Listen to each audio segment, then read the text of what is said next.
ଆସନ୍ତା 31 ଡିସେମ୍ବର ଓ ନବବର୍ଷ 2026 ଅବସରରେ ପୁରୀ ସହରକୁ ଆସିଥିବା ଅଧିକ ସଂଖ୍ୟକ ଭକ୍ତ ଓ ପର୍ଯ୍ୟଟକଙ୍କ ସୁରକ୍ଷା, ସୁସଂଗଠିତ ଭିଡ଼ ପରିଚାଳନା ଏବଂ ସୁଚାରୁ ଯାତାୟାତ ବ୍ୟବସ୍ଥା ସୁନିଶ୍ଚିତ କରିବା ଉଦ୍ଦେଶ୍ୟରେ ସୋମବାର ପୁରୀ ପୁଲିସ ପକ୍ଷରୁ ଏକ ଗୁରୁତ୍ୱପୂର୍ଣ୍ଣ ବ୍ରିଫିଂ କାର୍ଯ୍ୟକ୍ରମ ଆୟୋଜିତ କରାଯାଇଥିଲା।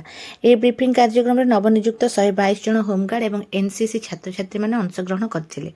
ଭିଡ଼ ନିୟନ୍ତ୍ରଣ, ବ୍ୟାରିକେଡ୍ ଅଞ୍ଚଳରେ ହ୍ୟୁମାନ୍ ଚେନ୍ ଗଠନ, ଭକ୍ତମାନଙ୍କୁ ସଠିକ୍ ମାର୍ଗଦର୍ଶନ ଏବଂ ଆପାତକାଳୀନ ପରିସ୍ଥିତିରେ ଦାୟିତ୍ୱପୂର୍ଣ୍ଣ ଭୂମିକା ନିଭାଇବା ସମ୍ପର୍କରେ ସେମାନଙ୍କୁ ବିସ୍ତୃତ ଭାବରେ ଅବଗତ କରାଯାଇଥିଲା।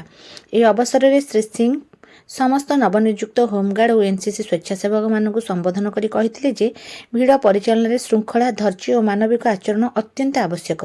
ବ୍ୟାରିକେଡ୍ ନିକଟରେ ହ୍ୟୁମାନ୍ ଚେନ୍ ଗଠନ ସମୟରେ କିପରି ଭକ୍ତମାନଙ୍କୁ ସୁରକ୍ଷିତ ଭାବରେ ଆଗକୁ ନେଇଯିବା ସେ ସମ୍ପର୍କରେ ସେ ବିଶେଷ ନିର୍ଦ୍ଦେଶ ଦେଇଥିଲେ। ସେ ପ୍ରତୀକ ସିଂ ଏହା ମଧ୍ୟ କହିଥିଲେ ଯେ ପୋଲିସର ମୂଳ ଲକ୍ଷ୍ୟ ହେଉଛି ଭକ୍ତମାନଙ୍କୁ ହସଲ ଫ୍ରି ଦର୍ଶନ, ସୁରକ୍ଷା ଓ ସୁବିଧା ପ୍ରଦାନ କରିବା। ଏହି କାର୍ଯ୍ୟରେ ହୋମଗାର୍ଡ ଓ ଏନସିସି ଛାତ୍ରଛାତ୍ରୀମାନଙ୍କର ସହଯୋଗ ଅତ୍ୟନ୍ତ ଗୁରୁତ୍ୱପୂର୍ଣ୍ଣ। ବ୍ରିଫିଂ ସମୟରେ ଭକ୍ତ ଓ ପର୍ଯ୍ୟଟକମାନଙ୍କ ପାଇଁ ସୁବିଧାମାନ ନେଇ ମଧ୍ୟ ଆଲୋଚନା କରାଯାଇଥିଲା। ବିଶେଷ କରି ଜୋତା ଷ୍ଟାଣ୍ଡ, ଶୌଚାଳୟ, ପାନୀୟ ଜଳ, ଚିକିତ୍ସା ସୁବିଧା ଓ ସୂଚନା କେନ୍ଦ୍ରଗୁଡ଼ିକ କିପରି ସୁଚାରୁ ଭାବରେ ପରିଚାଳନା କରାଯିବ ସେ ନେଇ ସମ୍ପୂର୍ଣ୍ଣ ମାର୍ଗନିର୍ଦ୍ଦେଶ ଦିଆଯାଇଥିଲା। ଏହି ସମସ୍ତ ସୁବିଧା ନିକଟରେ ଡ୍ୟୁଟି କରୁଥିବା କର୍ମଚାରୀମାନେ ଭକ୍ତମାନଙ୍କୁ ସଠିକ୍ ତଥ୍ୟ ଓ ସହଯୋଗ ପ୍ରଦାନ କରିବେ ବୋଲି ନିର୍ଦ୍ଦେଶ ଦିଆଯାଇଥିଲା।